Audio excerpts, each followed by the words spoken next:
Production support for Infocus is provided by Hoosier Energy, providing electricity for Central and Southern Indiana electric cooperatives and their member customers. Information at hepn.com, and by viewers like you. Thank you. A rainy spring in Indiana has led to some eye-popping figures. The Wabash River at New Harmony crested at its highest level in 70 years. Indianapolis broke its 1964 record for most rainfall in a day, and Monroe County's 10-plus inches of rain all helped lead to the wettest April in Indiana since 1895. Residents along Salt Creek between Monroe Lake and Bedford saw floodwaters rise as the U.S. Army Corps of Engineers released water from a nearly full Monroe Reservoir. The persistent rain and slowly receding waters have delayed many farmers' planting schedules, raising concerns about the state's economy. Tonight, we'll talk about the impact this spring's storms will have on communities, the state, and the country as we put flooding in focus.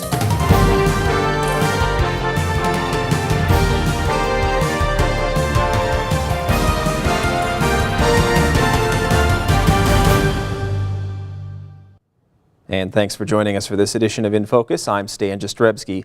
If you have questions for one of our studio experts during tonight's program, please email them to us at infocus@indiana.edu or call us at 1-800-987-9848. After a month of record rainfall and the resulting floods, Hoosiers are trying to find silver linings among all those storm clouds. But this week's severe weather has only added insult to injury. As WTIU's Alex Roy reports, this year, spring cleaning means something entirely new. This year's severe weather didn't start out with flooding. It began with windstorms, uprooting trees and smashing them into homes, including that of Bedford resident Carla Yother. I'm sure my basement's flooded, and I've got a furnace and hot water heater down there, and then what you see on the top. Throughout Yother's neighborhood, trees were uprooted, damaging homes and cars. In the days following the storm, water levels at the Monroe Reservoir rapidly rose, and residents from across Lawrence County began to see their homes and property consumed by floodwater. This is Big Salt Creek that drains completely from Lake Monroe at the dam at Lake Monroe. When they have to release water to keep the pool level stable, this is where the water comes down this channel right here and feeds into the East Fork of White River. According to the Army Corps of Engineers, the system is designed to minimize flood damage by storing water caused by heavy rains until rivers and streams recede enough that releasing water into them from the reservoir will not overtop riverbanks. Most everyone that lives along the river and the tributaries that feed into it are used to this flooding and all have made plans themselves to deal with the flooding, and they wait till the water goes down, they clean it up, get new furniture, replace drywall, replace the floors, and get ready for the next one. While some people were concerned with how to clean up their homes, others like Bloomington resident Coy Timbrook were just trying to get to their homes.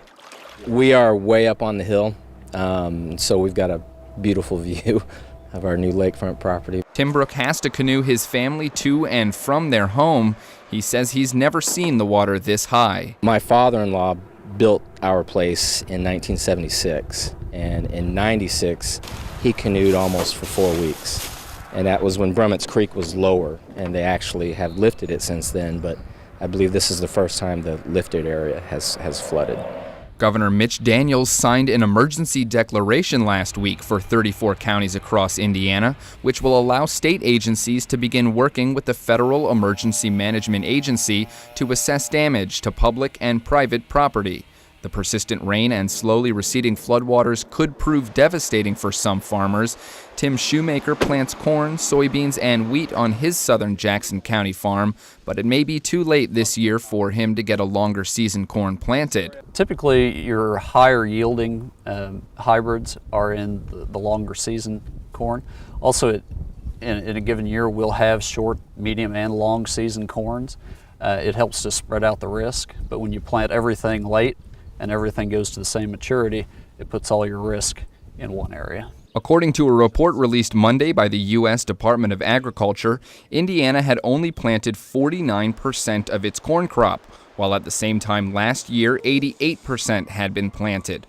Corn in Indiana is a multi-billion-dollar industry, and if production is hampered, it could have a profound impact on the state's economy. We'll discuss the effect of heavy spring rains on several segments of the Hoosier population as we put flooding in focus. And joining me this evening is my co-host, Sarah Whitmire. Sarah, good evening. Who's your guest tonight? Thanks, Dan. Tonight we'll be speaking with Dave Cable, and he's an operations manager with the Army Corps of Engineers. So that coming up in just a bit. Back to you, Stan. Thanks, Sarah. Joining us here in the WTIU studios tonight, our Indiana Farm Bureau President, Don Vilwalk, National Weather Service hydrologist Al Shipe, and Indiana Department of Homeland Security Response and Recovery Director Arvin Copeland. Thanks to the three of you for being here. I want to start with a generic question. You heard Alex mention that the state has already filed one disaster reclamation form. I'm wondering if each of your agencies is going to be involved in some way with perhaps filing more with the rains and the flooding and the severe storms we've seen this week. Arvin, why don't we start with you on that? How does Homeland Security figure into trying to get federal money to help clean up after a storm like the ones we've seen? Sure. Well, we also file for declarations, Stan. Two major declarations that we apply for. One is the Major Presidential Declaration for Public Assistance. This involves governmental infrastructure, roads, bridges, culverts, things of that nature. The individual assistance, the major declaration, is for residents, their homes, and their belongings. So we have thresholds that we could certainly talk about, describe, but just to answer your question, we certainly are going to be applying for major declarations in both those areas. Al, when it comes to getting evidence to say, look, Indiana needs money here, does it ever happen where a federal agency will come to the National Weather Service or to someone like you and say, can you give us numbers about what happened so that we can justify giving the money back to Indiana so these people can clean up after a large storm? Homeland Security is on my, emailed me about 2 weeks ago for my monthly reports, which they always look forward to seeing, which I had to send out a preliminary copy saying it had to be revised. And in it, I had graphics showing that some parts of Indiana in a 30-day period had over 22 inches of rain. We were on the northern fringe of a massive rain area that affected not only our area, but also the lower Ohio River, and of course you've seen in the Mississippi River. So it's just not us that's gotten this. It's a large section of the middle part of the country.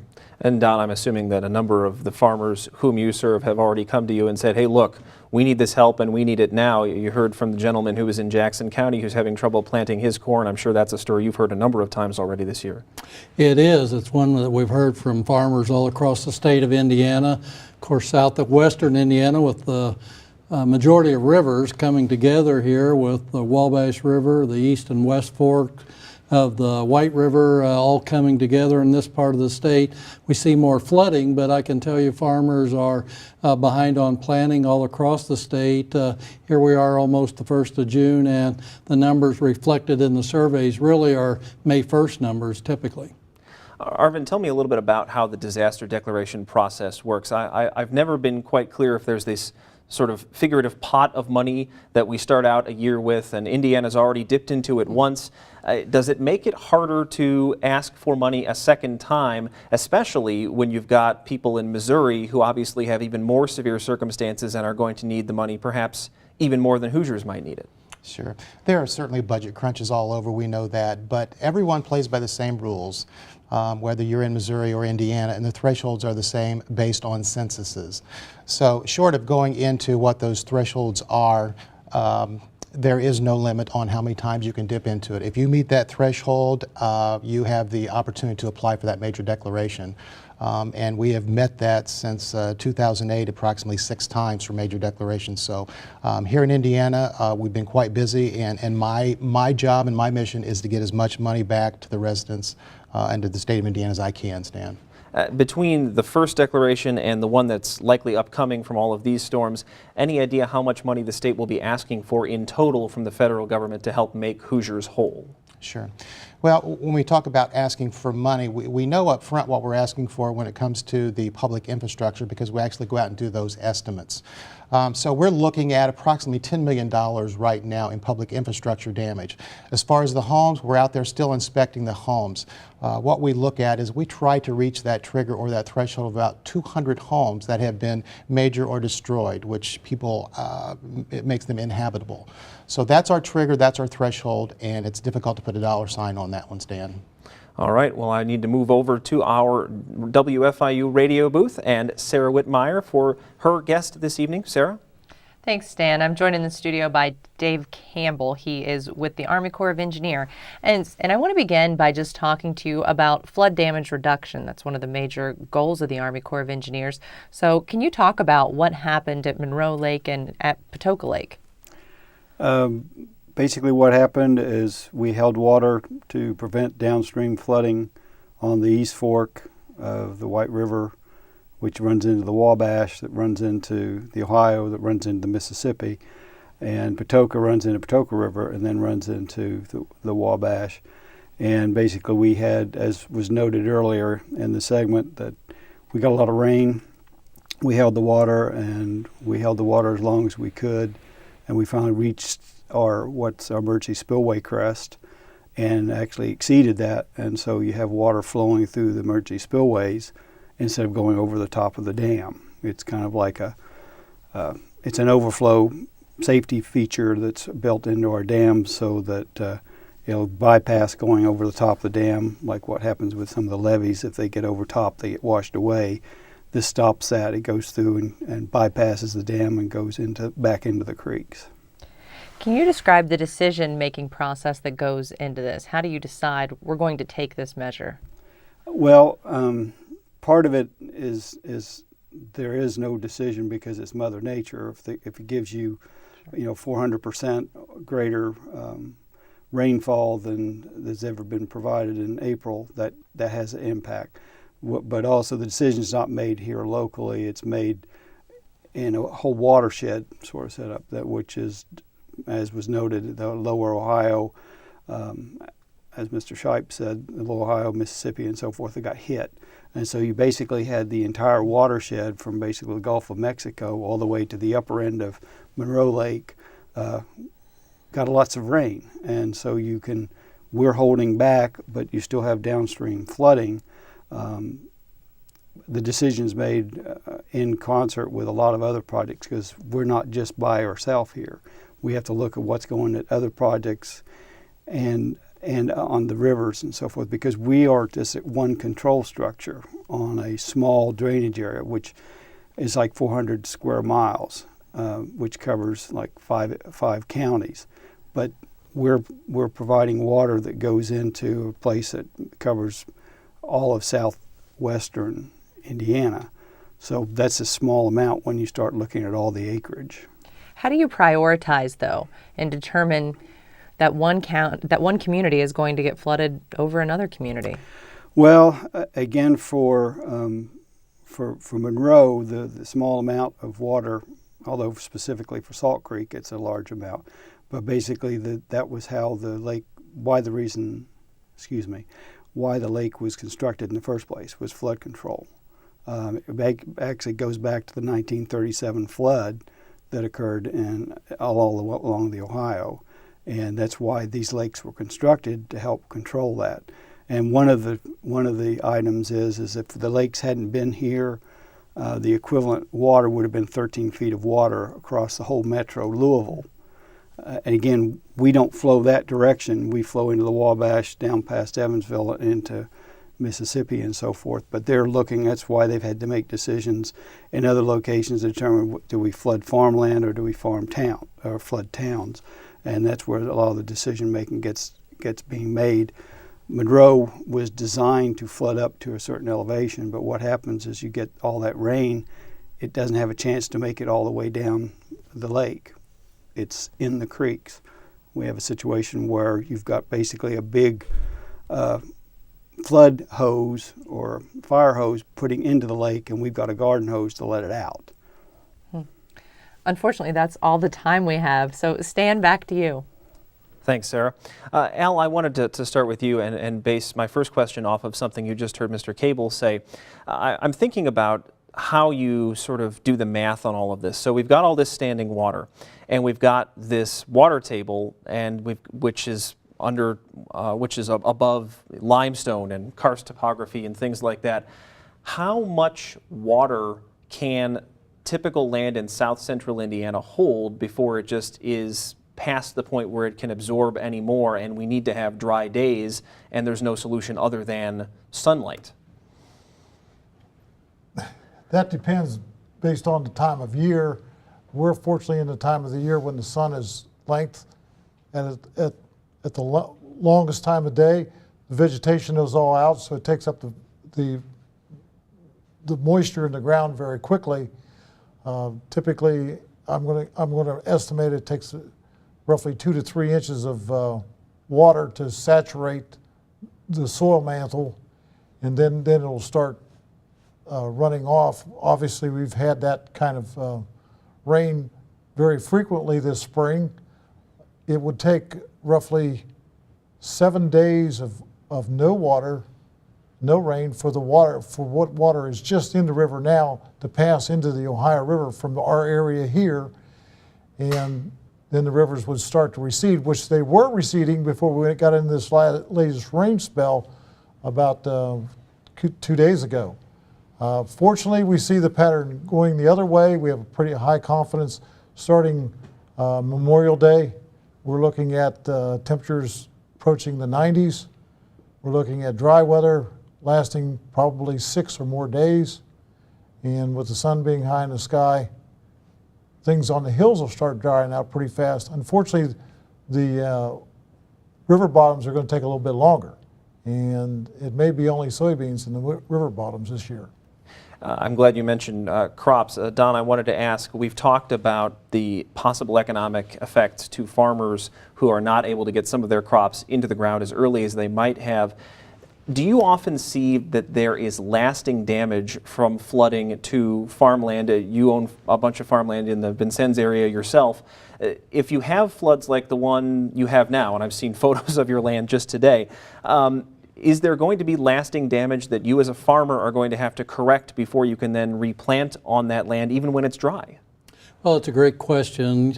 If your land is levee protected where there's no current, where the seep water or the rainwater that's accumulated behind the levee accumulates, usually not too much damage there.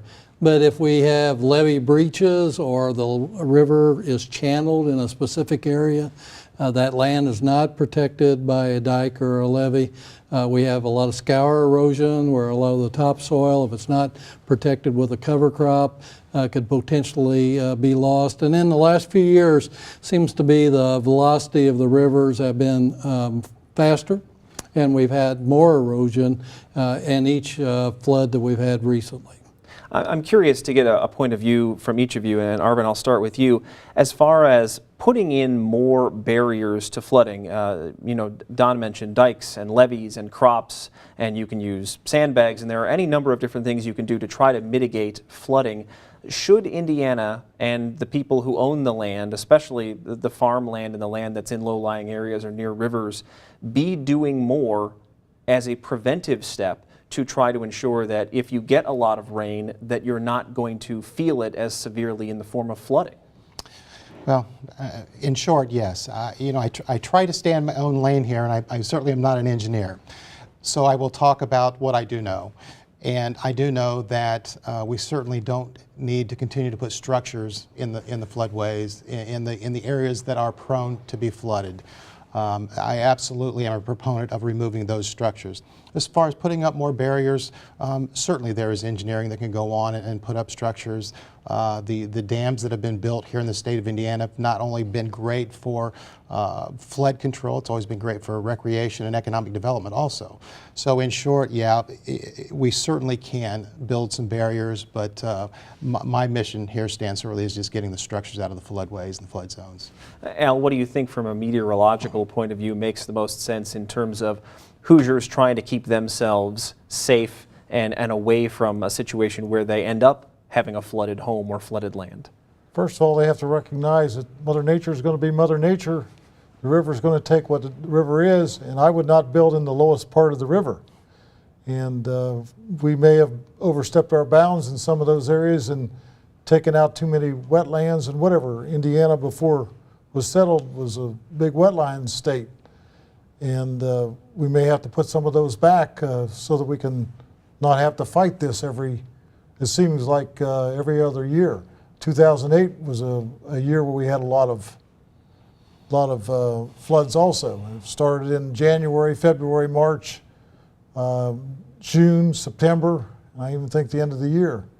I'm not saying that's going to happen this year, but sometimes we just can't control everything, so we have to give back a little bit. Don, what are you seeing from farmers? What are the people in the Farm Bureau that you talk to doing to try to keep themselves safe and keep their crops and their livelihoods safe? Well, basically, since the mid-'80s, we've not been able to build new levees in floodplains.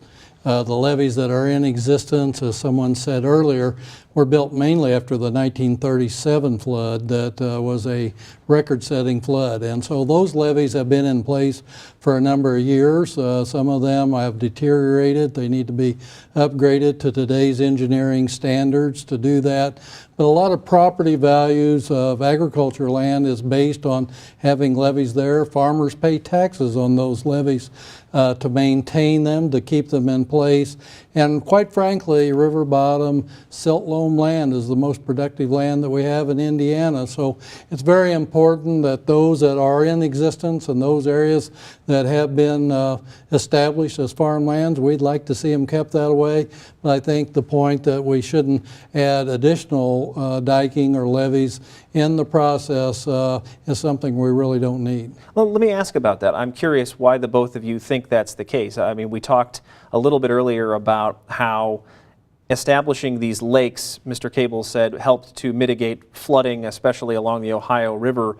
Could you have more man-made lakes? Could you reestablish the levee structure? It seems like you would create jobs in the short term by doing that. It seems like in the long term you might help to mitigate flooding in the state. You're going to have to explain to me why these are bad things. Well, if you look at the state of Indiana and how we've urbanized so much over the past really 20, 30 years, we poured a world of concrete and blacktop. And so that water that used to soak in or get retained in wetlands is now gone. And you can drive across any urban area, Indianapolis, for instance, and a tremendous amount of wetland conversion have not been prevented. And so those temporary water holding areas that we used to count on that slowed the water getting to the rivers are now gone. So when you have all these impervious surfaces out there, I think it's increasing the amount of flooding we've had. And so that's why it's important that the wetlands we do have, that we take care of them and make sure that we preserve them. Arvin, your thoughts on why building is maybe something we should think twice about? Well, Don makes a good point. He certainly does. Anytime you increase impervious areas, you're going to increase flooding. But once again, I like to use the common sense approach here, Alex, and by taking structures out of the floodways, I mean, it automatically eliminates those redundant flooding events that take place to those structures. It certainly takes the risk away from responders who have to go in there and save people who refuse to leave their homes. So once again, I think we need to draw a happy medium here. I think we need to get the structures out of the flood-prone areas, and I think we also need to take some engineering looks at our flooding too and make some good, wise decisions. Let me toss this question into Dave Cable in our WFIU studios. Mr. Cable, what are your thoughts about, especially where the Army Corps of Engineers, who would perhaps do some of this construction I'm positing here, what are your thoughts about the necessity to do that, and your thoughts on what Don and Arvin have said about maybe why we shouldn't be doing any more construction? Well, I have to agree that the wetlands are obviously a good nature's way of doing things. You might not expect somebody representing the Corps of Engineers to pursue that, but Mother Nature has learned over a lot longer than we have how to prevent some of the flooding, and basically the wetlands act as a sponge, and when you fill those sponges in, then that water's got to go somewhere. So I think and the Corps is involved with creation of new wetlands or replacement wetlands in various places There's what they call mitigation banking, so when you lose some where they are constructing, you gain some in other areas. And again, below like Patoka Lake, they're in the process of, along the Patoka River, that they're trying to make the Patoka River refuge. And a lot of that area has been farmed over the years, but there are areas that also there that flood. And as farmers decide that maybe that's not their best route, the federal government is purchasing some of that property to let it revert back. And similar situations are happening around the country.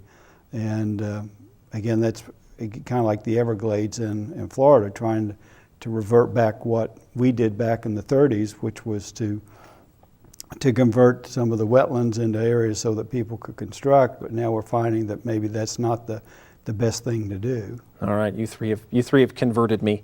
You can't build your way out of it necessarily. But let me try to end this on sort of an up note. I'm curious what each of you is seeing about some perhaps new or innovative ways that people are thinking about to maybe prevent flooding or to stop it when it happens.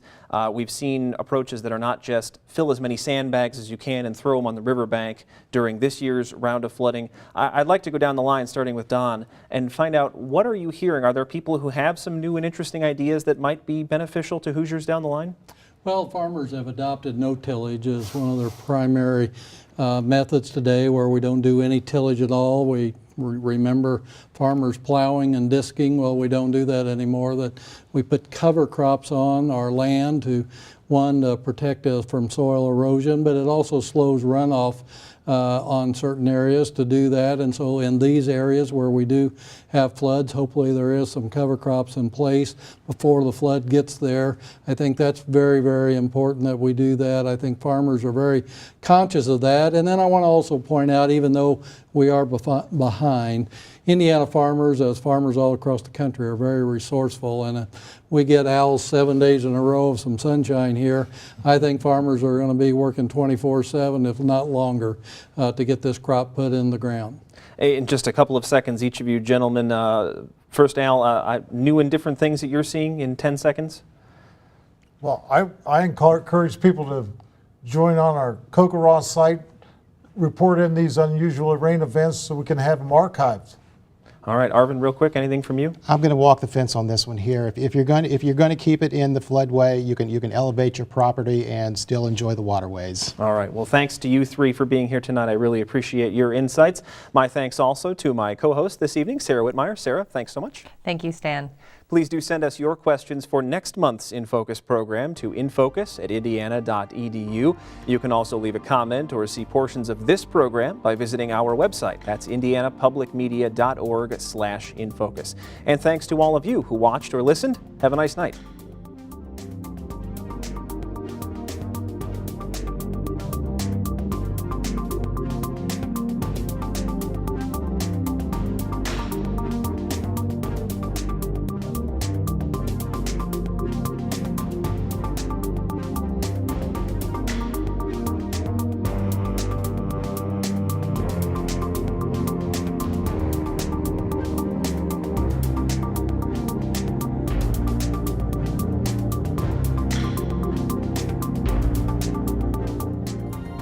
Production support for Infocus is provided by Hoosier Energy, providing electricity for Central and Southern Indiana electric cooperatives and their member customers. Information at hepn.com, and by viewers like you. Thank you.